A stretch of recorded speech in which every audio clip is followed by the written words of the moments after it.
अब टॉपिक में घुस रहे हैं, अभी टॉपिक चल रही, डिस्टिंक्शन चल रहा था, so that there should be no confusion. Topic 6 point का है। कितने पॉइंट का है? 6। एक सेकंड, पता ही नहीं, ये 6 पॉइंट हो गया मतलब चैप्टर ही खत्म हो गया। ये देखो खत्म हो रहा है, जल्दी देखो, 6 पॉइंट है। पॉइंट नंबर 1, पॉइंट नंबर 1 में क्या लिखा है ये देखो, look here. Income tax authority हमारी प्लेस ऑफ बिजनेस में आने का पावर रखता है। से कुछ चीजें तुमको लगे ये तो पढ़ा दिया था ना, लेकिन अभी मैं एक फॉर्मल तरीके से आ रहा हूं ना। 6 पॉइंट का टॉपिक है, तो पहला पॉइंट क्या बोलता है? क्या बोलता है? इनकम टैक्स अथॉरिटी हमारी प्लेस ऑफ बिजनेस में घुसने का पावर रखता है।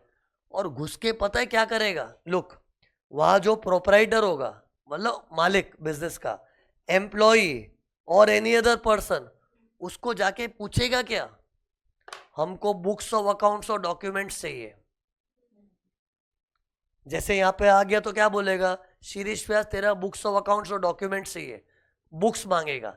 फिर कैश, स्टॉक और एनी अदर वैल्यूएबल आर्टिकल को वेरीफाई करेगा।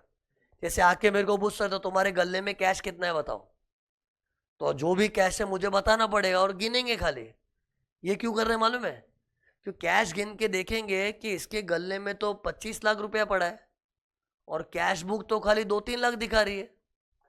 अरे कैश का रिकॉर्ड अकाउंट्स में किधर होता है? कैश बुक में होता है ना।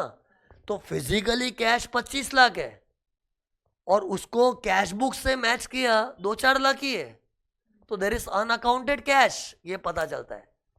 फिर कभी फैक्ट्री में आते तो स्टॉक वेरीफाई करते हैं। अरे अभी मैं क्या बता रहा हूं, वो लोग क्या क्या करते हैं, बुक्स एंड डॉक्यूमेंट्स डिमांड करते चेक करने के लिए, कैश वेरीफाई करते, तलाशी नहीं लेंगे, मांग के लेंगे। मेरे को बोलेंगे तुम्हारे पास जितना भी कैश पड़ा दिखा दो, और थोड़ा बिहेवियर ऐसे करते हैं ना कि कोई गेम भी नहीं खेलेगा, तो मुझे दिखाना पड़ेगा। फिर वो गिन के चेक करेंगे कि मैच हो रहा है कि नहीं कैश बुक से। फैक्ट्री में आ गए तो फैक्ट्री में आ सकते क्या? प्लेस ऑफ बिजनेस कुछ भी हो सकता है ना। तो फैक्ट्री में लोग प्रोडक्शन चल रहा होगा ना, उधर जो स्टॉक पड़ा होगा ना, गिनेंगे कितने यूनिट्स है।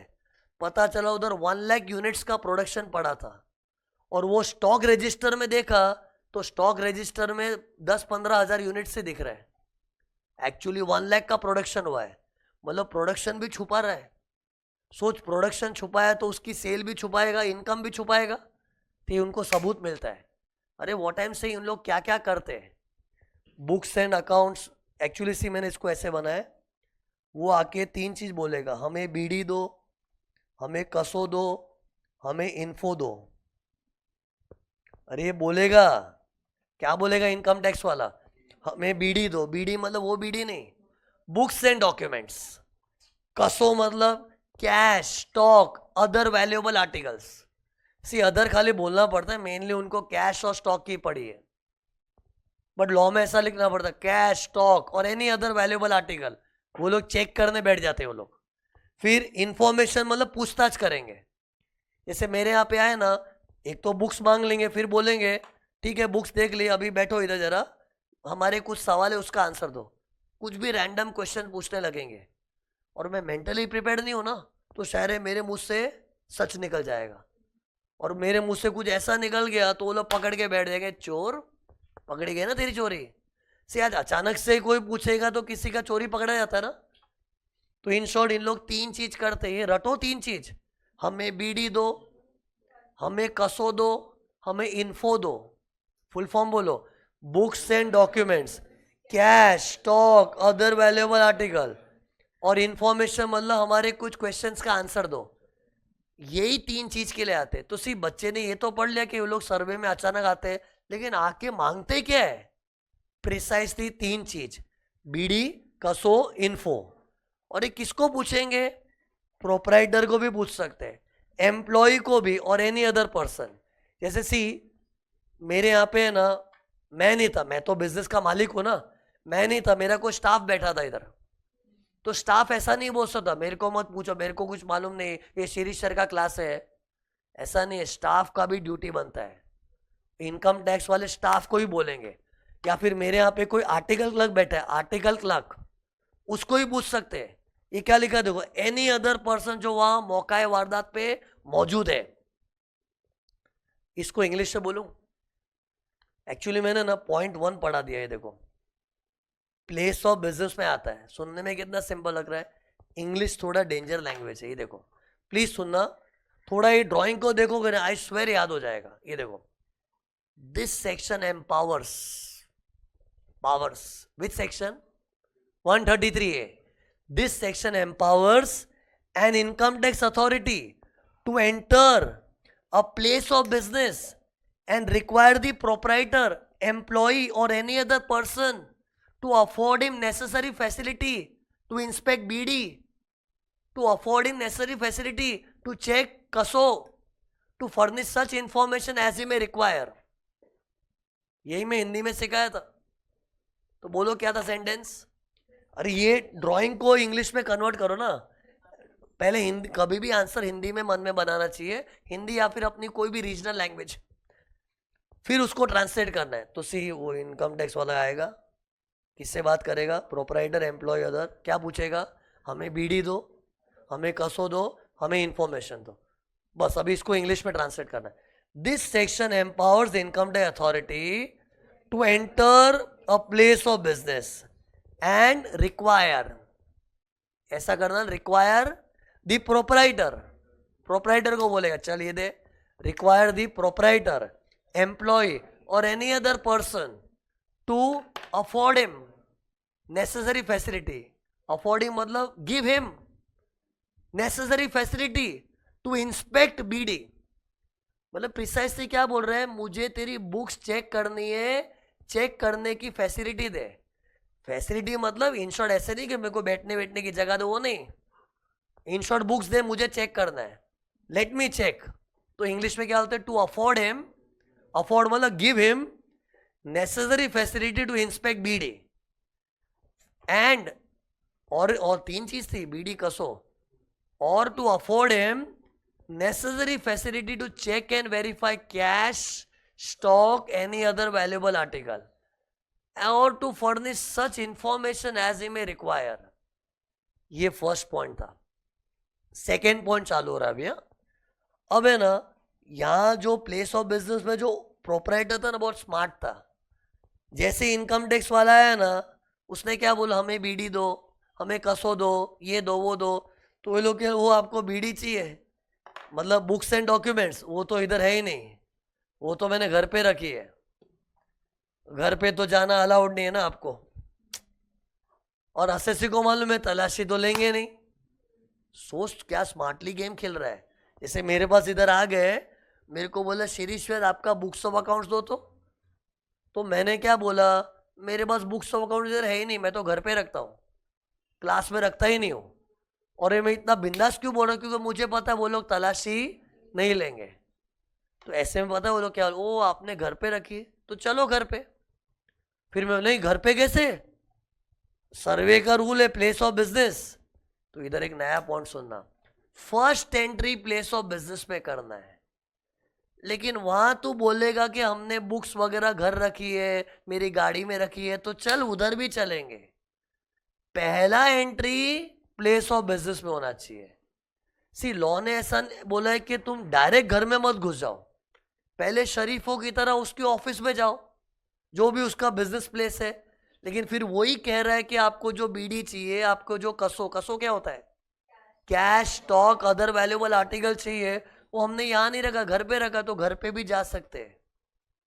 इंग्लिश में सुनोगे, इफ द प्रोपराइटर और employ or any other person informs that the required BD kaso, is kept at some other place, then the IT authority can enter such other place also. Other place मतलब other than the place of business, it can be my घर also. ये second point था कि दूसरी जगहों में भी जा सकते हैं। दूसरी जगह का मतलब क्या है, anything other than place of business. See place of business में तो ऑफिस, दुकान, फैक्ट्री सब आ गया, गोडाउन भी आ गया है। अब दूसरी जगह मतलब वो उसका घर हो गया, उसकी गाड़ी हो गई, जा सकते उधर, लेकिन first entry place of business में होना चाहिए। ओके, तो ये देखो, एक से ये दो अदर प्लेस है, ये क्या लिखा बीडी कसो? Books, documents, cash, stock, any other valuable article. ये किसी जगह पड़ा है, ऐसा प्रोपराइटर एम्प्लॉय ने बोला, तो हम उस जगह में भी घुस सकते हैं। ओके, अब सुनो, next point is about timing of survey. Look here, ये देखो कुछ बता रहा हूं, जल्दी देखो। बिजनेस आवर्स में ही जाना पड़ेगा, क्योंकि मैंने क्या जब सर्वे करते इनकम टैक्स वालों को माइंड में क्या रखना है कि जहां हम जा रहे हैं जरूरी नहीं कि वो चोर हो, शरीफ भी हो सकता है। वो सोच, अगर कोई शरीफ जन से मिलने जाते हैं तो मिलने का सही टाइम क्या है? आधी रात को कि बिजनेस आवर्स? बिजनेस आवर्स से आज मुझे भी कोई मिलना चाहता है तो मेरा जो ऑफिस आवर्स है वो टाइम पे मिलने आओ ना, दैट इज डिसेंसी। और उनको डिसेंसी क्यों दिखानी है? क्योंकि मैं चोर हूं उसका कोई प्रूफ नहीं है आपके पास। हो भी सकता हूं चोर, मैं सच्चा भी हो सकता हूं। इसलिए लॉ ने क्या बोला, you should enter during business hours only. लेकिन बिजनेस आवर्स तो किसका होता है? प्लेस ऑफ बिजनेस का। लेकिन अदर प्लेस का तो बिजनेस आवर्स ही नहीं है। तो आफ्टर सनराइज बिफोर सनसेट, सूर्य उदय के बाद सूर्यास्त के पहले, इंग्लिश में आफ्टर सनराइज है, कितने लोग बोलने में उल्टा बोल देते, आफ्टर सनसेट बोलते। अरे कभी कभी गड़बड़ हो जाती है ना बोलने में, तो क्या था? After sunrise before sunset. See ऐसा क्यों बोलना पड़ा? क्योंकि अदर प्लेस मतलब क्या है? ये कोई बिजनेस प्लेस तो नहीं है ना। अब बिजनेस प्लेस नहीं है तो उसका कोई बिजनेस आवर्स भी नहीं होगा, और प्रैक्टिकली कई बार ये उसका घर होता है। अब घर में थोड़ी को ऑफिस के टाइमिंग्स होते हैं यार। तो अगर घर में जाना पड़ा तो इन लोग आफ्टर सनराइज बिफोर सनसेट जा सकते हैं। लेकिन again I repeat, direct other place में नहीं आ सकते। फर्स्ट एंट्री तो प्लेस ऑफ बिजनेस में ही होगा। जैसे सी कई बार क्या होता है ना, मैं वो प्लेस ऑफ बिजनेस में आया था, वो शाम को 5 बजे आया था। शाम को 5 बजे आया था कौन? इनकम टैक्स वाला। शाम को 5 बजे, और ऐसा मान लो उसकी 5:30 को तो ऑफिस ही बंद हो जाती है। तो 5 बजे आया, थोड़ी देर टाइम पास किया उसने, उसके साथ किसने? असेसी ने। बोला हाँ ऐसा है वैसा है। फिर बोला आपको जो बुक्स चाहिए ना एक्चुअली घर पे, और उसमें 5:30 हो गई। एंड फिर असेसी बोल रहे अभी तो हमारा ऑफिस का टाइम भी बंद हो गया ना, बुक्स घर पे, अभी तो क्या ऑफिस का टाइम खत्म हो गया ना। ऑफिस का टाइम खत्म हो गया है, बुक्स तो तेरी घर पे, और घर पे तो हम लोग आफ्टर सनराइज सनसेट बिफोर। तो अभी 5:30 बची है, सूर्यास्त हुआ नहीं है, तो हम तेरे घर पे भी चल सकते हैं। से सब टाइमिंग रखना पड़ता है। और पता है ऐसा सब क्यों रखते हैं? क्योंकि पब्लिक भी थोड़ी स्मार्टली खेलती है ना। तो इन शॉर्ट वो 5 बजे का 5:30 हो गया, ऑफिस क्लोज होने का टाइम हो गया है। लेकिन तू बोल रहा है तेरी बुक्स घर पे है, तो घर पे तो चलेंगी, और घर पे कुछ ऑफिस टाइम का सिस्टम नहीं है। It is after sunrise before sunset. इससे पता है इनकम टैक्स वाले भी क्या करते हैं, सुबह सुबह ही आते हैं।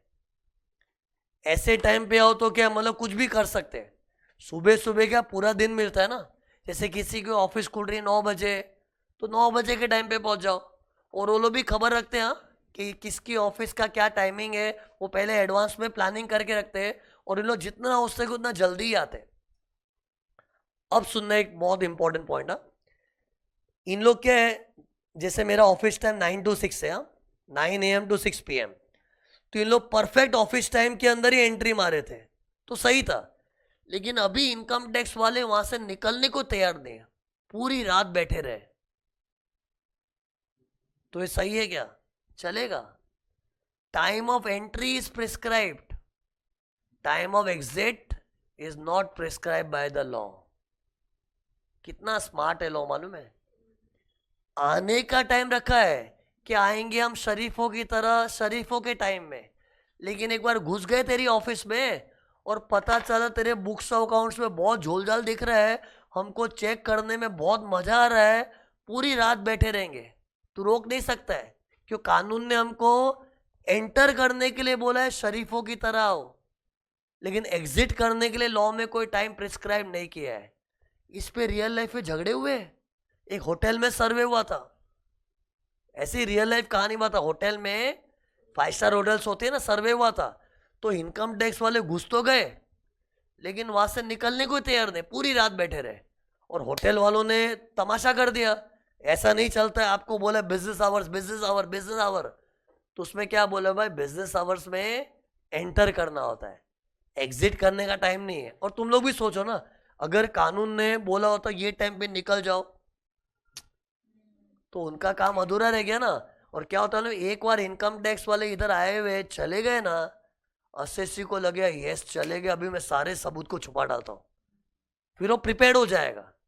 इसलिए वो लोग घुसते हैं ना, और अगर उनको लगा ना कि केस के अंदर कुछ मिलने वाला है तो इन लोग निकलते भी नहीं है। तो ये जो मैंने लिखा था ये टाइम ऑफ एंट्री था, exit time is not prescribed. Link मत तोड़ना, चैप्टर 6 पार्ट में है, मैंने 3 पॉइंट पढ़ा दिए। क्या क्या पढ़ाया, पहले बोला प्लेस ऑफ बिजनेस में जाके बोलेगा मेरे को बीडी दो, मेरे को कसो दो, मेरे को इन्फो दो, इन्फॉर्मेशन। किसको पूछेगा, proprietor, employ or any other person. और अगर उन लोग शाणे बन रहे कि वो प्लेस ऑफ बिजनेस में नहीं रखा है, अदर प्लेस में, तो वहां पर भी जा सकते हैं।